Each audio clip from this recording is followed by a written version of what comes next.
Welcome back to Business Daily here on Trust TV. Joining me virtually from the United Kingdom is Jude Ayua. He is African Liberty contributor and a policy analyst. He's joining us from the United Kingdom this morning. Thank you so much for joining us on the program. Hello, it's my pleasure to join you. Good morning. Okay, so before we get into our conversation, the first story there, talking about the federal government mulling to sell the refineries. What's your take on it? Oh, well, to know that Nigeria's refineries now, which have been defunct for several decades, have the capacity to produce up to 445,000 barrels per day. Um, the government plans to sell this to private investors. Well, it has its own good side. For example, the economic impact, it could boost production, of course, and having it in private hands, there could be more efficiency in the management. However, in every privatization, the economic costs comes on the citizens. The citizens will bear the cost more. When capitalists control the economy solely, they're out for gain, even those providing solutions. So when prices increase, citizens will bear the cost. We know that Nigeria has been subsidizing petroleum products for decades, and that is why the impact is not so much on the citizens. What I would say is having a public-private partnership instead of selling it off completely to private sector producers. That way, the government could still have control over it, and then the cost will not too much on citizens. Okay, so you believe that in the best interest of the Nigerian citizen, it would be best that is a PPP as opposed to just an outright sale? Yes, that is what I believe. And like I said, private sector control has its downsides. For example, if Dangote, who is now producing fuel, who is now producing petroleum products with his own private refinery, if he wakes up and decides to increase the fuel price to, let's say, 1,500 per liter, the best the citizens can do is complain, but they'll still buy it anyways. However, if the NNPCL increases the price, citizens may come out, advocate, and the government will consider it. So a PPP will ensure the government has control as well, instead of leaving it in private hands completely. Okay. All right. Thank you so much for that take on that story. Let's go to our conversation for today. The economic impact and fallout of the U.S. designation of CPC, country of particular concern, on Nigeria. And in case you were wondering, we're not the only country that has that designation. And in the course of the program, we'll take a look at other countries that have it and what has happened to them. But yes, a U.S. designation of Nigeria as a country of particular concern mainly signals serious concerns about religious freedom violations. And I'm sure that's been covered up in other conversations and other programs on our station. But what matters to us here are the economic parts. Now, the key economic channels, what breaks and how, will be aid and development finance, possible suspension of reduction of U.S. grants and programs, health, education, security, creating immediate fiscal pressure and program gaps. We're going to put up a picture for you briefly for you to have an understanding of the things that could happen to us as a country. Now, looking at what we can see on the screen right now, foreign aid sectors, area, potential impact, severity, the likelihood, economic implications. Foreign aid and development, you can see is reduction or suspension of U.S., which was already said.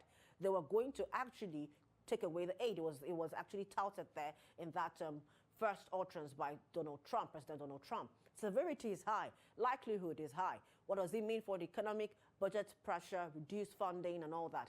Foreign direct investment, investors perceive high political and policy risk, high likelihood, medium, weaker capital inflows, trade relations with the U.S., potential trade restrictions or higher scrutiny under the AGOA or other regimes, severity medium, likelihood medium, reduced non-oil exports, disruptions for firms trading with U.S., security cooperation, Suspension of U.S. military aid and training. Arms embargo possible.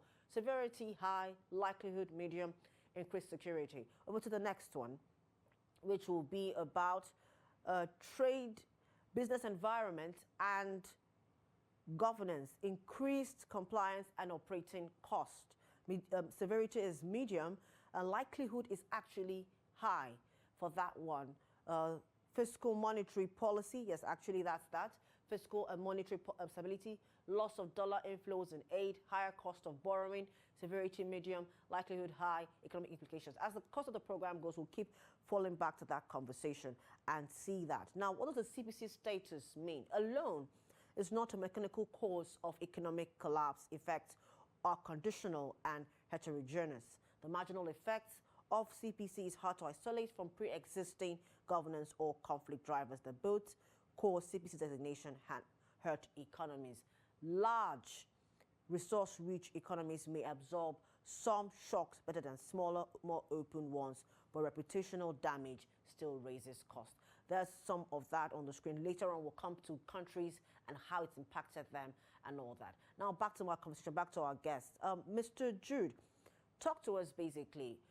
Away from these things we've called and numbers we've touted, what are the real economic fallouts that we could see come to us as a country with that designation from the United States?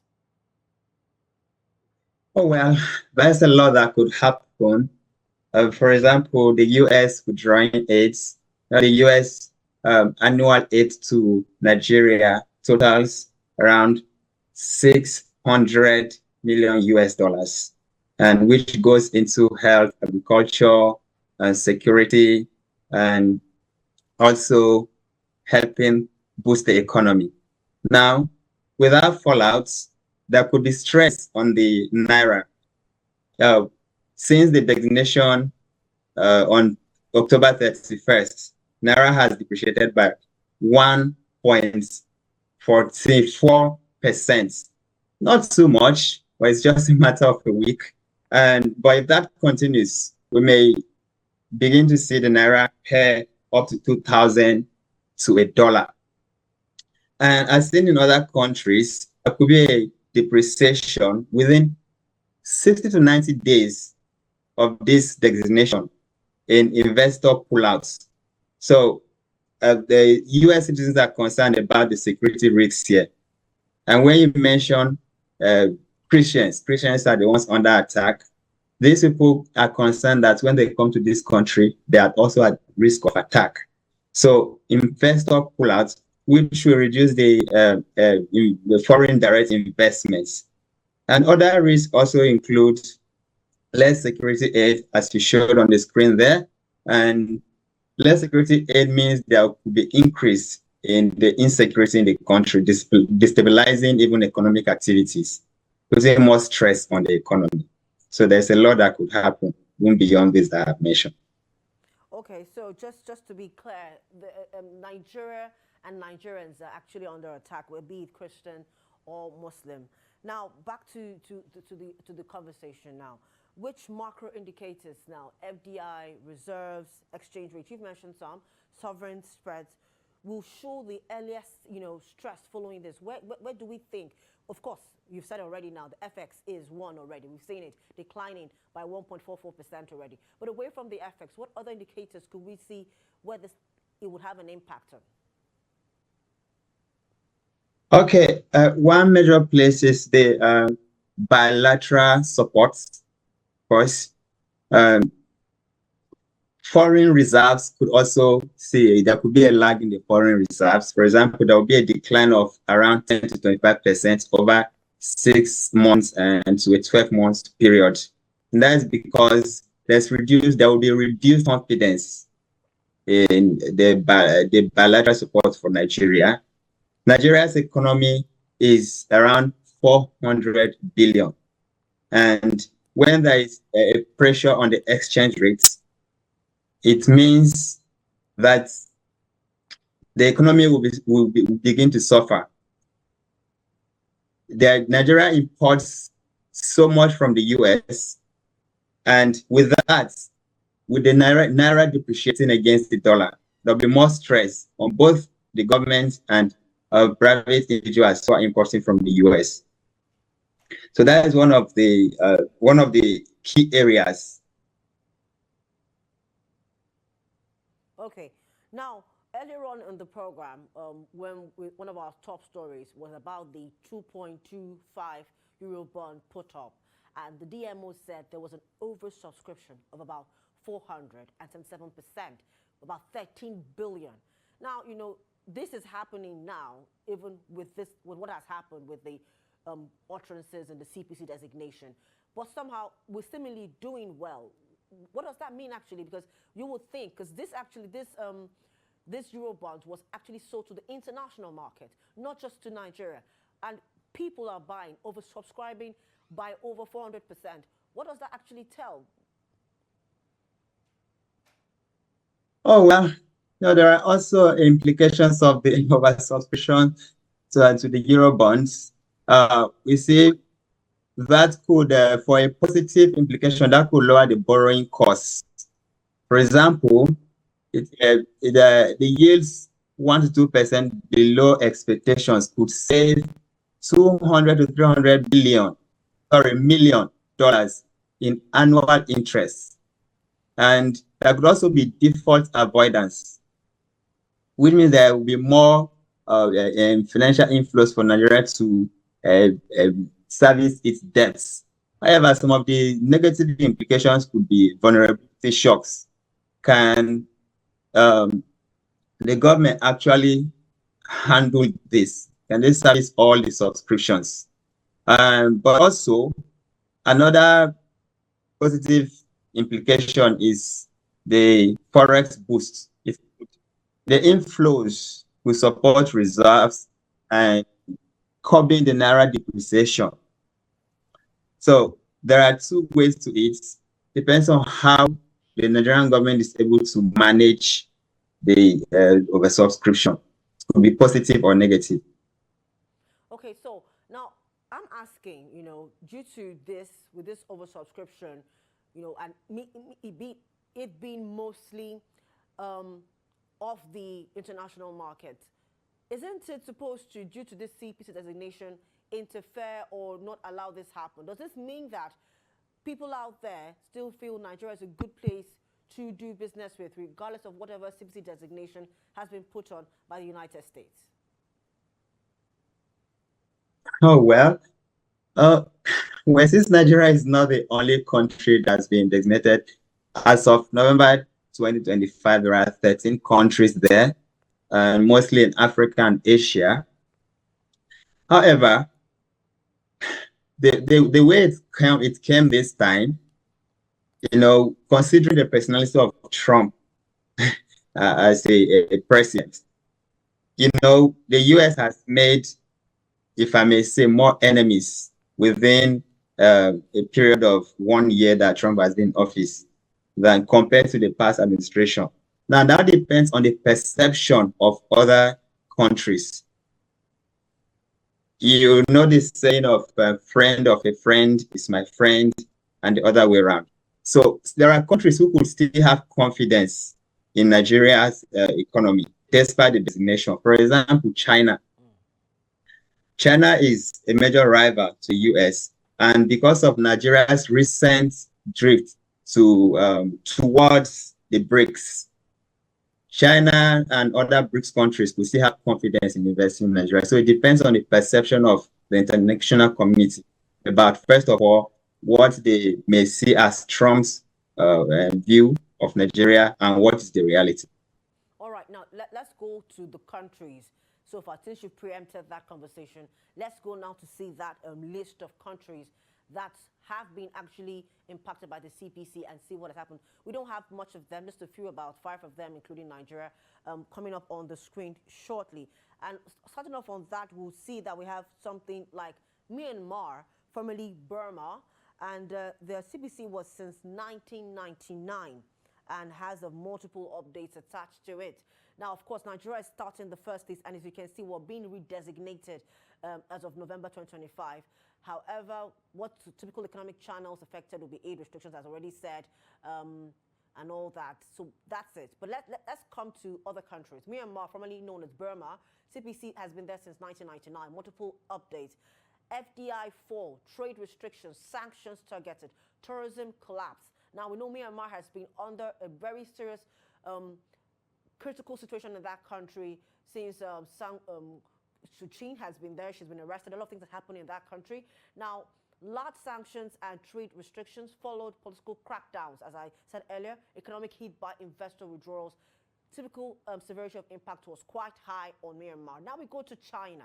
Designated and selected items regarding religious freedom in 2022. Reputation, limited targeted measures, not broad economic sanctions. Now, major economy, full sanctions unlikely. Effects mostly reputational and targeted. Of course, we talk about China this, China that. What is the severity of the impact on China? It's a low, medium, economically limited. To the other countries there, we see Eritrea as an African country that has it. CPC has been long-standing on Eritrea, aid cuts, isolation, higher risk perception, constrained development financing, small economy, that's the data points and note, highly aid dependent, designation compounds isolation and medium. And I don't think it helps that Eritrea and Ethiopia are not really very good working together. Hopefully that situation is resolved. Now we go to North Korea. That's another long-standing CPC designation. Severe sanctions already in place. CPC label overlaps with broader sanctions regime. It's already heavily sanctioned, mostly due to the nuclear things happening there, incremental CPC effects, more relative to existing sanctions. However, the severity and impact is low relative to existing sanctions. And of course, we have Pakistan as appeared on watch list and recommendations, conditional U.S. security aid, cooperation at risk, investor sentiment affected, large recipient of military security cooperation historically, reputational risk and all that. And of course, severity is low. Now, my question is, some of these countries we've seen here, the severity and impact is written as low, medium, and all that. Why is that the case for some of these countries? Why wouldn't they be severely impacted by the CPC designation? Oh, could you repeat that question? Why are some of these countries having a severe or low impact by the CPC designation? We see for China, it's low. For North Korea, it's low. For Pakistan, it's medium. For Eritrea, it's medium-high. Why is that the case? While in some other countries, this impact and severity is quite high.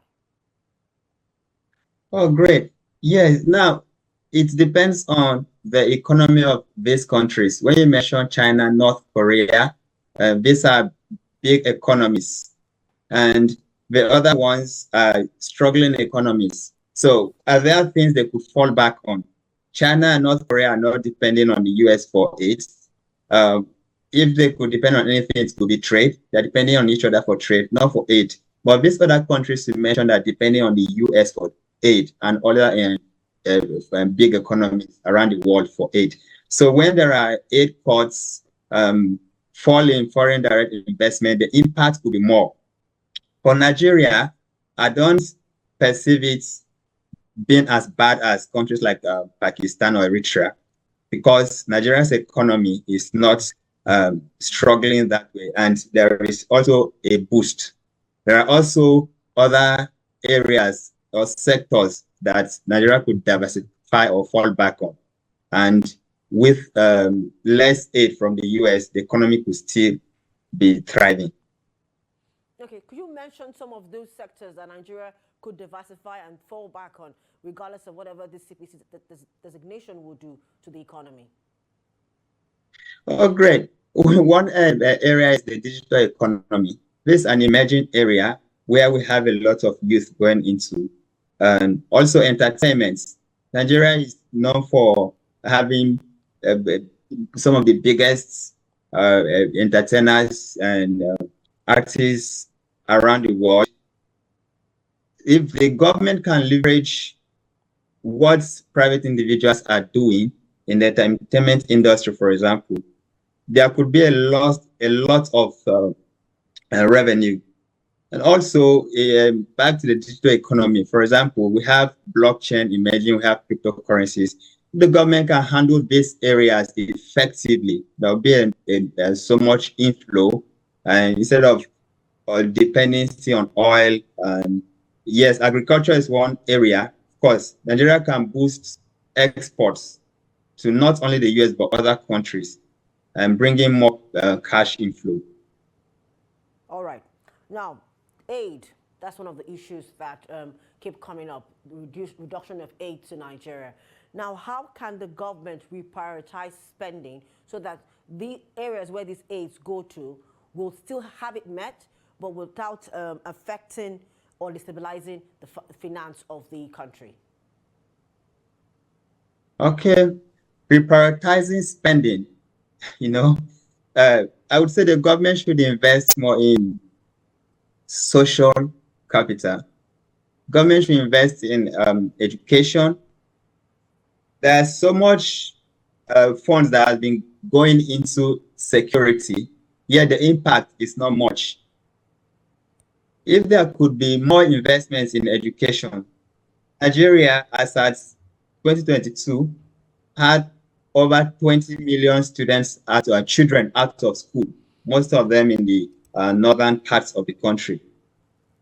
If Nigeria could invest in educating these children, we know the potential of the country will be brighter.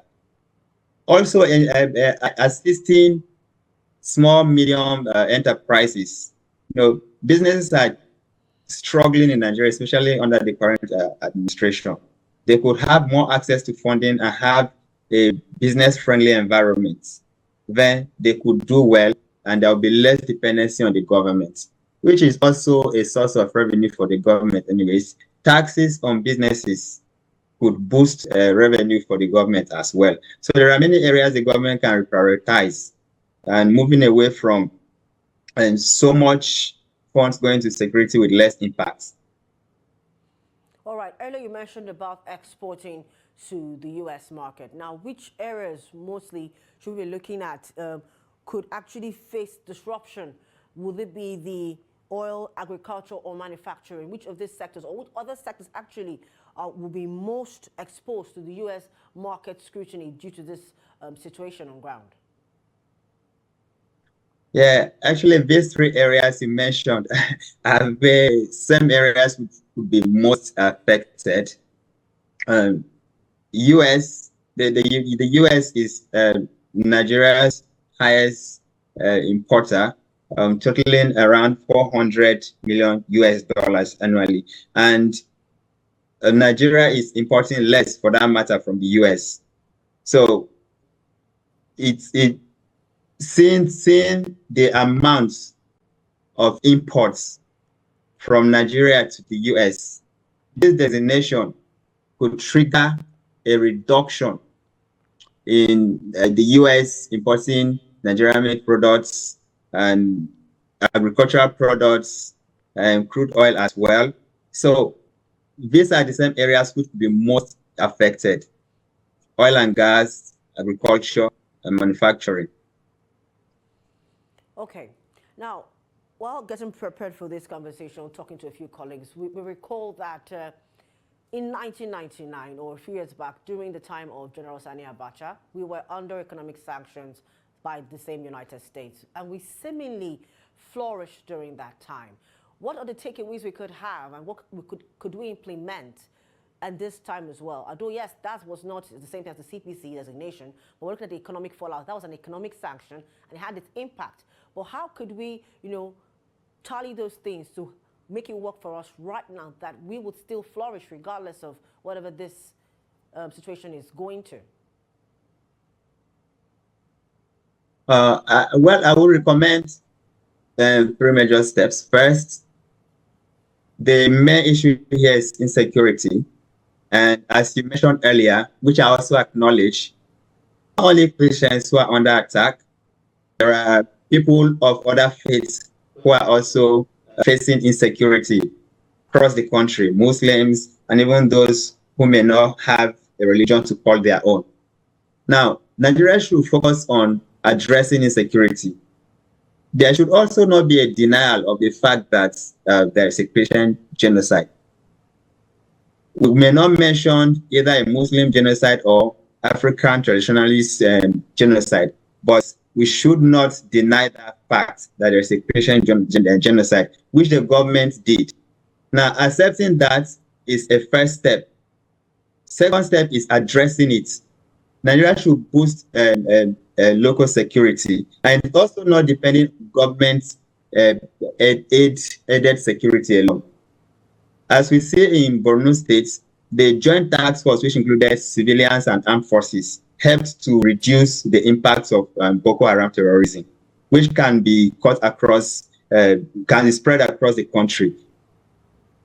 The other area is diplomacy. Nigeria, instead of trying to drift away from the US because of the CPC, it could go into diplomacy to handle this and avoid the impending threats of an invasion. Yes, it could sound lightly, but we should not make it as if Trump would not carry out a threat he has made. So we noticed that over 2 years of the Tinubu's administration, he has not led the White House, unlike other African countries. Of course, it could be based on invitation, but then I believe there will be more that will be done with diplomacy. And the other area, like I said, is investing in the social capital. Nigeria should focus on empowering people. If people are not unemployed or highly uneducated as it is, and not engaging in ventures, we would have less people who become actors of this insecurity. So these are steps I believe the government could take to tackle this. Okay, while we're hoping that the issue is resolved and all that, and of course, if the America, what other partners can we pivot to see that, you know, we're still flourishing and still doing well enough? Mm-hmm. Okay, you know, earlier I mentioned BRICS countries. Nigeria has the opportunity to do well in BRICS. Historically, Nigeria could have been there with South Africa as the two African countries in the BRICS, but you know, government policies and other factors affected Nigeria's been there. So Nigeria still has a lot of other countries to partner with, including China, Brazil, and other oil-producing countries. So it can not only be the US. And by the way, personally, I do not advocate cutting ties with the US. So I would again emphasize diplomacy, trying to see that Nigeria remains in good terms economically and otherwise with the US, while also looking for more partners is again, and it shouldn't be a loss. All right, now, what other interventions can we look at to help us and could offset the lost aid and the supposed FDI if that were to happen? What other interventions in terms of diaspora bond, concessional loans, multilateral support could we look to? Okay. One area which may not sound very, should I say, maybe economically driven, but then it's important, is resource management. It's not only about generating revenue or getting cash inflows into the economy, but also managing this. You know, Nigeria is rated among the most corrupt countries around the world. So there is a need to tackle this. We must tackle corruption. The FCC must be more efficient now. So as much as there is inflow, there are other areas that could bring this inflow, but those are not even the most important things. It's about the resource management and growth. Earlier I mentioned diversifying to other economies, like doing more in agriculture, going into entertainment, digital economy and all, but it's about the resource control.